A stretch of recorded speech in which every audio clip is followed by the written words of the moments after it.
Омыртқа құрылысы. Омыртқа латын тілінде вертебра деп аталатын болады.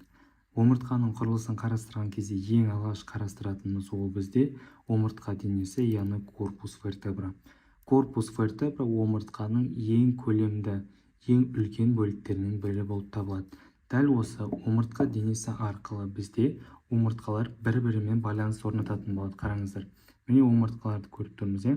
Олар жаңағы біз қарастырған омыртқа денелері корпус вертебра арқылы бір-бірімен байланысады, бірақ арасында омыртқа аралық диск, яғни дискус интервертебралис кездесетін болады. Сонда осылай омыртқа денелері бір-бірімен қатар орналасады, сәйкесінше омыртқа бағаны, яғни колумна вертебралисті құрастыратын болады, барлығы бірге қосылып.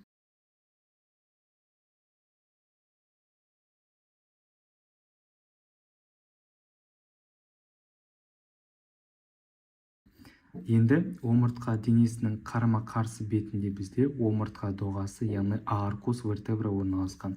Қараңыз, артынан қарайтын болсақ, аркус вертебра өте жалпақ пластинка екендігін көруімізге болады. Дәл осы жалпақ пластинкада омыртқа өсінділері орналасқан. Омыртқалардың өсінділерінің саны 7 болып келеді. Бірақ бүкіл 100% омыртқада 7 өсінді кездеседі деп айта алмаймыз. Себебі, например, кейбір мойын омыртқаларында біршама өсінділер жоқ деген сияқты, ал керісінше бел омыртқаларында қосымша, яғни артық өсінділер кездесуі мүмкін. Негізгі 7 өсіндімен танысайық. Қараңыздар, ол бізде артқы бөлігінде орналасатын, яғни доғадан артқа қарай бағытталатын қылқанды өсінді, процессус спинозус, екі бүйір бөлікте көлденең орналасатын, олар бізде көлденең өсінділер процессус трансверсус. Одан бөлек қараңыздар, міне жоғары қарай бағытталып тұрған, олар бізде жоғарғы буындық өсінділер процессус артикулярис супериор, және төменгі бетте төменгі буындық өсінділер, яғни процессус артикулярис инфериор орналасқан. Енді сұрақ туындайды, неліктен процессус артикулярис, яғни неліктен буындық өсінді?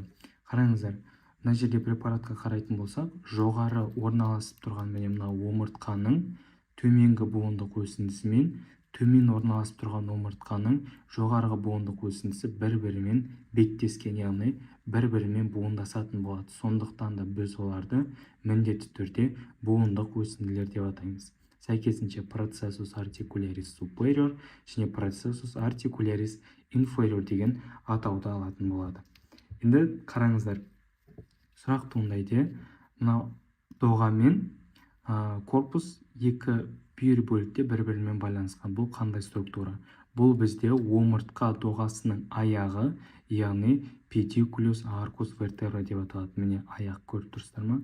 Ішкі бетінен көрсетейін, міне бүйір бөлігінен аяқты көреміз. Омыртқа доғасы мен денені қосады. Дәл осы педикулюс аркус вертебраның үстінде міне мынадай тілік, яғни инцизура орналасады.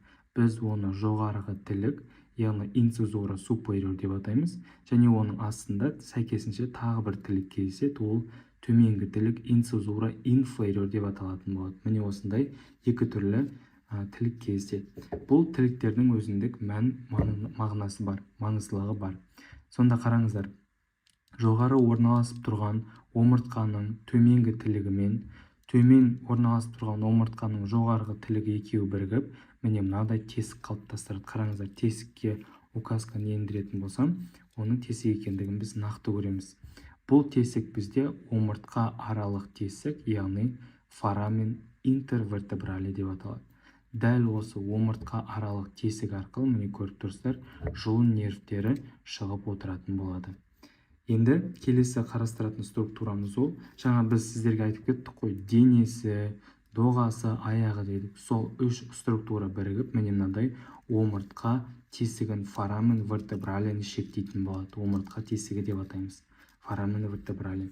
Омыртқалар бір-бірінің үстіне шығып қатар орналасқаннан кейін, бізде қараңыздар, міне жаңағы тесігіміз уже өзекке айналады. Міне ішіне зонд енгізетін болсақ, ол кіріп орналасады. Түсінікті одан. Сәйкесінше бұл зондтың орнында на самом деле адам организмінде бізде жұлын орналасатын болады.